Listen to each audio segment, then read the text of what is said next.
Bonjour et bienvenue sur ma chaîne YouTube Conseils et Expertise. En temps de crise comme en temps normal, la gestion de la trésorerie est primordiale. Suite à la dernière vidéo de 2020 que j'ai postée, il y a eu de nombreuses questions sur comment et quels outils pour gérer la trésorerie. C'est la question à laquelle je vous propose de répondre aujourd'hui, dans un instant.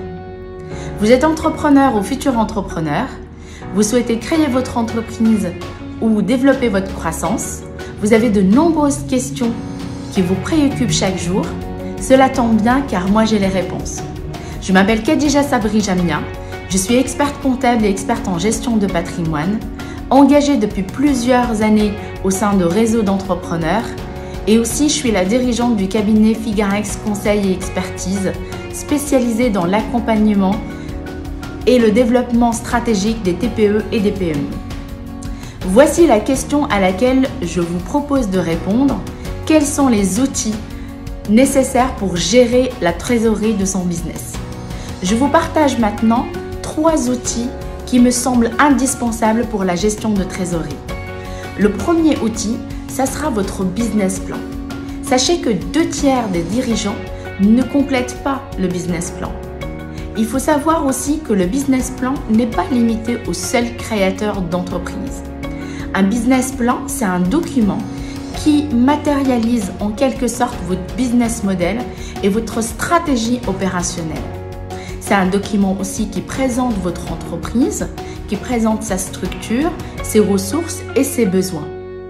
Il vous permet dans un premier temps de matérialiser cette stratégie-là, de vous projeter sur le court terme, le moyen terme et le long terme. Généralement, le business plan, c'est sur 3 ans. Mais aussi, ça vous permet d'anticiper et aussi de prendre des décisions. Alors, comment on construit un business plan? Pas très compliqué, vous allez voir. La seule chose, c'est de suivre quelques étapes indispensables pour le faire. La première étape, c'est de mettre au clair vos idées, vos projets. Je sais que cette crise, elle a tendance à avoir en fait une réaction et un sentiment de ne pas se projeter, mais je vous propose de vous poser et de mettre par écrit vos idées, vos projections sur le futur, sur 2021. C'est le moment de fixer des objectifs. Vous allez ensuite déterminer quels sont vos choix stratégiques, votre business model, comment il est, est-ce qu'il a changé ou pas. Et aussi, ça va vous permettre de dire comment je réagis face à la concurrence et c'est quoi ma différenciation. La deuxième étape, c'est de vous fixer, de déterminer un palier de chiffre d'affaires. Vous avez réalisé un chiffre d'affaires de 2019-2020. Maintenant, je vous demande de mettre en pratique et de déterminer un chiffre d'affaires ou un palier de chiffre d'affaires à atteindre sur l'année 2021, 2022 et 2023. Ce qui va vous permettre aussi de fixer des objectifs à atteindre. Il faut qu'ils soient dans la durée, c'est-à-dire il faut fixer un délai pour les atteindre et aussi de savoir qu'est-ce qu'on vend. Est-ce qu'on vend un produit ou une prestation? Comment on la vend? Combien? Et pour quel prix? Une fois que vous avez déterminé votre chiffre d'affaires, c'est-à-dire vos ressources, vous allez aussi déterminer les moyens et les dépenses ou les besoins dont vous allez avoir besoin justement pour atteindre ces objectifs. En termes de besoins ou en termes de moyens, ça va être par exemple pour un commerce, si vous vendez des marchandises, ça va être l'achat de marchandises, c'est une charge d'exploitation, c'était une charge variable par rapport à votre business. Aussi, ça va vous aider à réfléchir sur votre besoin de production si vous produisez votre produit, ou tout simplement, ça va aussi vous challenger dans votre coûts de structure, dans vos charges et dépenses de structure. Par exemple, en charge de structure, il y a l'allocation, il y a les assurances, il y a aussi le besoin en salariés, votre masse salariale, combien vous avez besoin de salariés, vous avez besoin d'apprentis, vous avez besoin d'alternants, mais aussi, quand on pense salarié, on pense aussi charge sociale.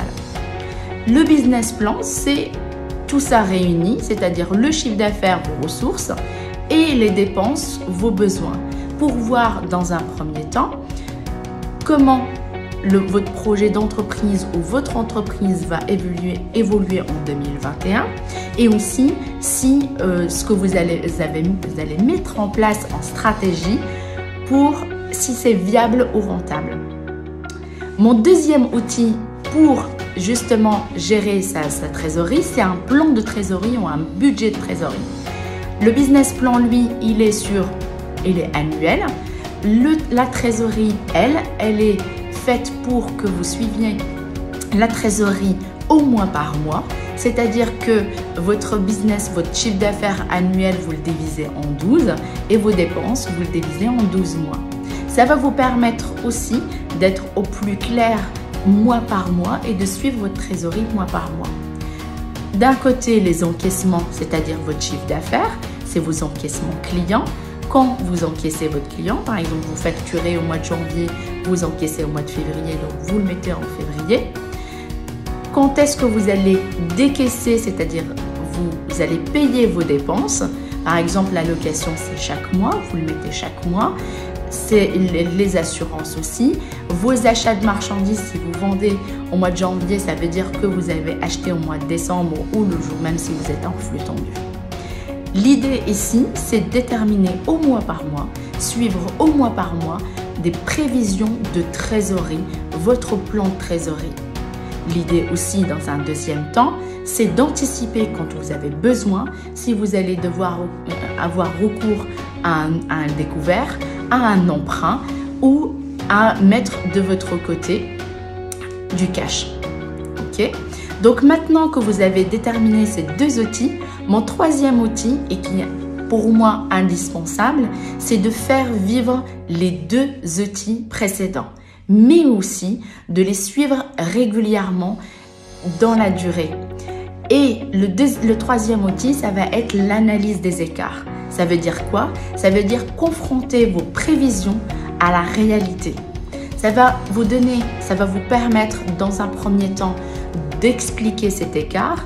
Vous allez vous permettre aussi si par exemple vous avez vendu beaucoup plus qu'il n'est prévu, de savoir comment vous êtes arrivé à ce résultat-là et d'accentuer ces actions. Ça va vous permettre aussi de voir quels mois sont les plus faibles pour anticiper les actions à entreprendre.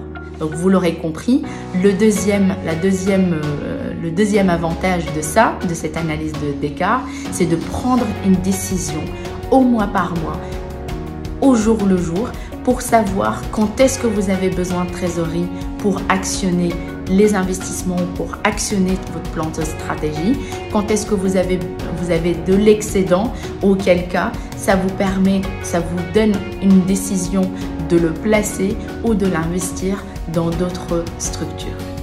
J'espère que cette vidéo aura répondu à votre question. Si vous avez besoin d'informations complémentaires, mon équipe et moi-même serons heureux de faire votre connaissance, d'analyser votre projet et de répondre à vos questions. Quant à moi, je vous dis à très bientôt pour une nouvelle vidéo.